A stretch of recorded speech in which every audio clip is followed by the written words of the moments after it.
Hi, I'm Kate from dailytarotgirl.com, and in this video I'm going to show you how to give a really fabulous tarot reading in just 10 minutes. So how to give a 10-minute tarot reading. As a professional tarot reader, one of the hardest things is giving a tarot reading within a specific time frame. I found this really hard in the beginning and I still find it really hard. But if you're serious about becoming a professional tarot reader, this is an essential skill to have, especially if you want to do tarot parties or fairs or events. You really need to know how to give a tarot reading within a specific period of time. So this video is going to look at how to give quick 10-minute tarot readings. So I'm going to share with you my #1 favorite tip for doing 10-minute readings, and then I'm going to share the 3 things that can derail a 10-minute tarot reading and slow it down and what you can do about it. So let's dive in. So let's start with my #1 favorite tip. So my favorite tip for doing a 10-minute tarot reading is to choose one tarot spread that you're going to use with everybody. This is really key, especially if you've been hired to read tarot at a party or you're doing some kind of an event where you need to keep your readings short and you need to keep things humming along at a quick pace. So I'm going to share with you the tarot spread I use. It's a general tarot spread. I find doing a 3-card reading is ideal for 10 minutes. So, okay, I'm going to put this over my face.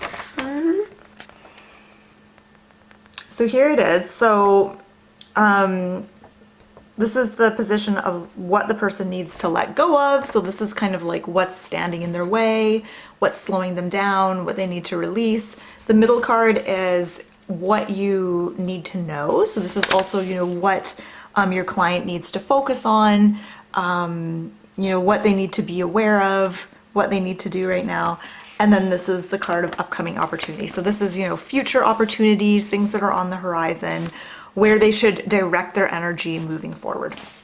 And if you want a copy of this spread, if you go to my website, I'll put the link in the description box below this video. You can download and print out this spread and use it in your own readings.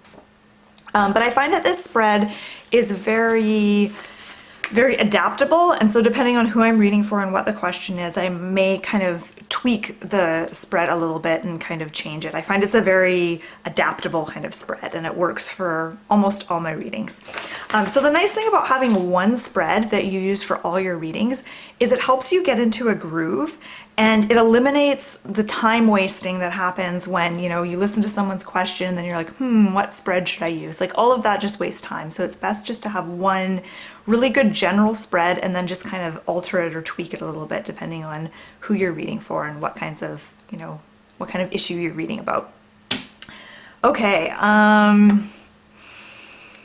oh, and one tip that I have is if you've been hired to read at a party or an event, or if you're going to a fair where you're going to be doing lots of readings, really practice reading with that spread beforehand, even if it means doing, pretend readings for pretend clients. Get really comfortable using that spread in a 10-minute time period. So then your tarot muscle is strong and you're ready to go. That's what I did last month. I did a tarot party and once I got my spread picked out, I did some pretend readings and I practiced reading with that spread over and over and over again until it felt really comfortable. All right, so let's talk about the 3 things that can derail a 10-minute tarot reading. So when I'm doing a short 10-minute tarot reading, I find that there's all kinds of things that constantly threaten to slow the reading down, and they're coming in from all angles, all sides, all throughout the 10 minutes. So there's 3 main things that can threaten to derail a 10-minute tarot reading. I'm going to tell you what they are, and then we're going to dive into each one separately. So #1 is having a chatty client who either won't stop talking or just asks tons and tons of questions. The second thing is getting really big questions that you just can't really adequately address in a 10-minute reading. And then the third thing that can slow you down is you and your tendency to ramble and your tendency to perhaps avoid wrapping the reading up. Now that may not resonate with you, but we'll get to it. Okay, so let's start with the chatty clients. So these are clients who they may have tons and tons of questions. They may just really pepper you with lots of questions, either before the reading, during, or after. Or they may be the type of person who just, as soon as they sit down in the reading chair, they just unload their whole life story and they just want to share every little minute detail of their lives with you before you do the reading. Since you're the tarot reader, it's your job to kind of act as like a referee or like a conductor of the reading. So you are always steering the reading in the appropriate direction. So when you get a client who's super chatty, and I find most people are really respectful when they come for a quick reading. They know it's just a 10-minute reading. They're not gonna ask a million questions, but every now and then you get someone who's super chatty. And it's really up to you to not let them ramble on and on and on, because that's just going to eat into your time, or eat into their time as well. So I'm going to tell you a story of a reading I did not too long ago. So I did a reading for someone, and it was a short 10-minute reading. And this lady sat down in the chair, and I said, "Welcome. Is there anything specifically that you would like me to read about?" And she took a deep breath and then just launched into this whole story. And she told me all about her, what was going on in her marriage, what was going on with her kids, what was going on with her career. And after about 1 minute, and I usually only let people sort of talk for about 1 minute before the reading. I always like to spend the first minute of a 10-minute reading just kind of having sort of idle chit chat, banter, or not banter, but like small talk, and kind of get a sense of what they're wanting from the reading, and if they have any questions. I like to spend like about 1 minute doing that, but no longer. So this lady sat down and she just unloaded for like a whole minute. So I held up my hand and I said, "Okay, I think I have a picture of what's going on here." I said, "It sounds like you're going through a really tricky time right now. It sounds like you're overwhelmed, you're stressed, there's lots happening in your life." So I said, "How about we just do a reading on how you can get more peace and more clarity in your life right now?" And she was like, "Yeah, okay, that sounds good." So that's what we structured the whole reading around.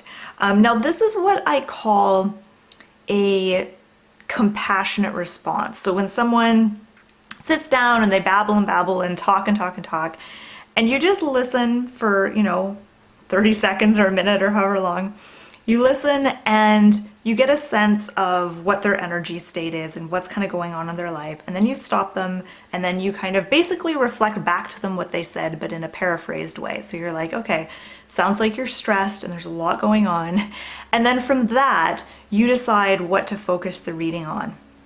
Now this is kind of tricky. It does take quite a bit of skill, and I don't think I was really ever comfortable doing this in the beginning. So there's another thing that you can also do. If this feels like it's kind of outside of your comfort zone, another way to deal with a chatty client is what I call asking a clarity question.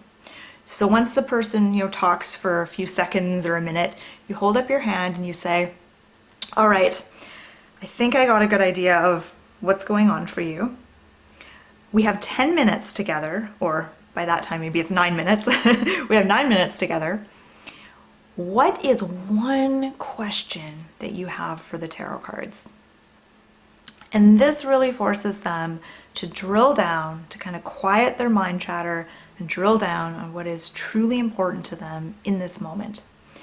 And that's also a good question to start with as well. So if you're really short on time and it's really, really important that you stay within that 10 minutes, you could always start a reading by saying, "What is one question that you have for the tarot today?" Okay. So the second thing that can slow a quick 10-minute reading down is when your client asks a really big, emotionally charged question, or a question that is just really complex, what I call, a question within a question. So I'm just going to get my other little note sheet here.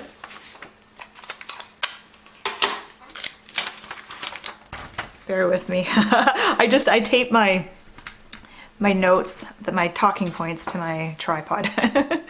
Okay, so here's an example of a really big, complex question that just cannot be answered in 10 minutes.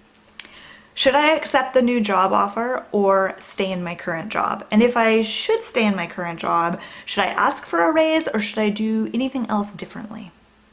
So right there, there's like 3 questions really. There's you know, so many different directions we could take this reading, but we're not going to be able to answer all those questions adequately in 10 minutes. So usually what I say when someone asks a question like this, or sometimes someone will just ask like a whole bunch of different unrelated questions. In that case, I say, okay, let's choose one of those questions to focus on.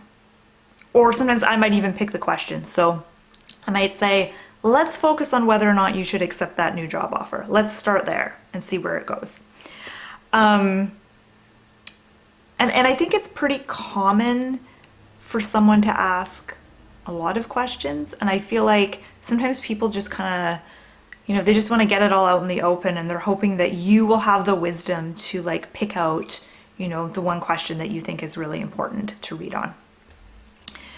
So what do you do when someone asks an emotionally heavy question? These are tricky. So I'll give you some examples of emotionally heavy questions. So questions like, why did my marriage fall apart? Or will my aunt beat cancer? Or should I cut my sister out of my life? Things like that. These are big, heavy questions that, you know, you probably can't adequately address these questions in 10 minutes, and you probably shouldn't try because it will just be like, you know, picking at a scab and you're going to leave your client feeling really emotionally vulnerable. I find that most topics and issues and questions, no matter how big, can be explored in a 10-minute reading, but they usually can't be resolved, or, you know, you're not going to have a really satisfying reading if you choose a really big topic. So you have a few options here. And I'll just tell you what I do in this situation. So sometimes when someone asks a really heavy question, instead of saying, oh, that's too deep, ask something else. I don't like doing that. So usually what I will do is I'll see if I can kind of turn their heavy question into a lighter question. So I'm going to give you an example. So if they ask, why did my marriage fall apart? If you read on that topic, it's probably going to be kind of depressing. It's going to be heavy, right? And you're going to want longer than 10 minutes to address that question. So why did my marriage fall apart? You could transform that into, what was I meant to learn from my marriage?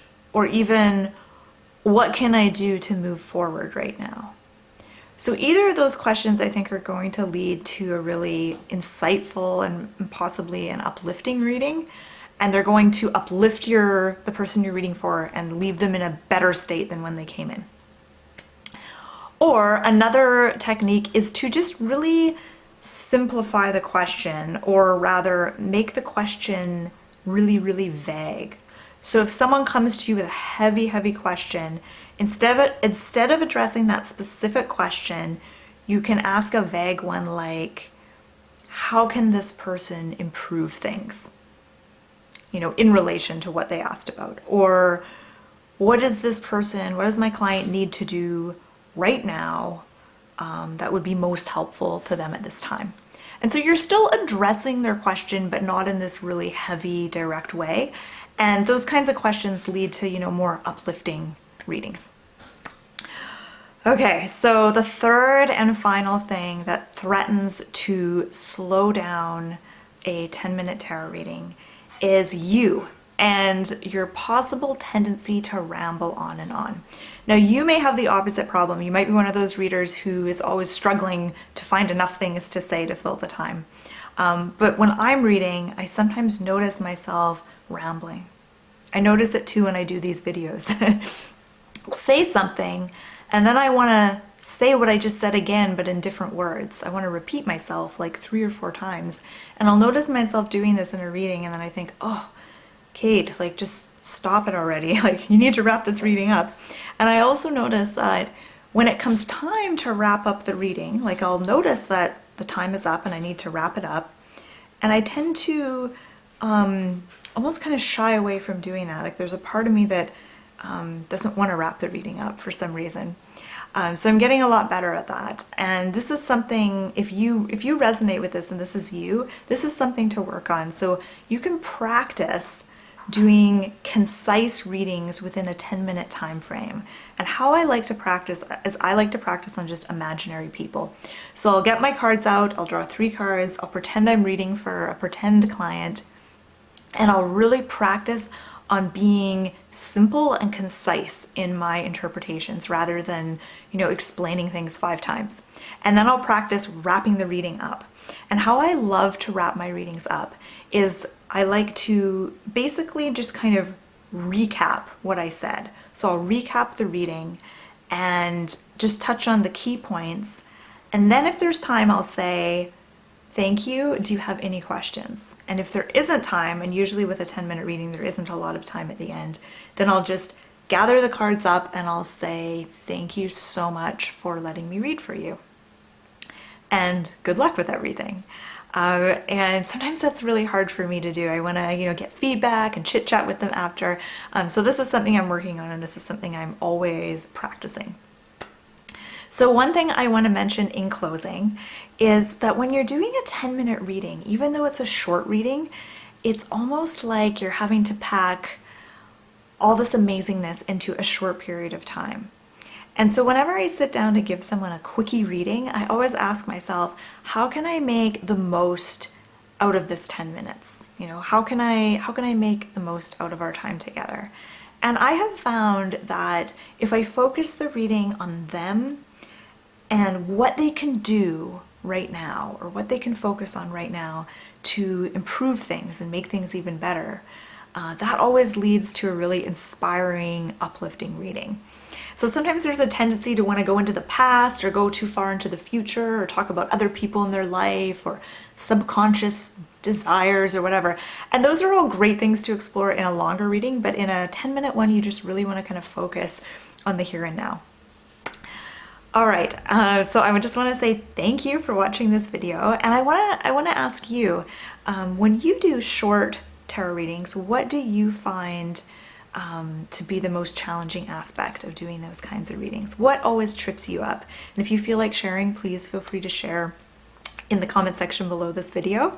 And if you enjoyed this video, don't forget to like and subscribe. And check out my website. It's dailytarotgirl.com. I'll put the link to my website in the description box below this video, and you can check out my website for all kinds of fun tarot learning resources. So thank you for watching, and I hope you have a wonderful rest of your day.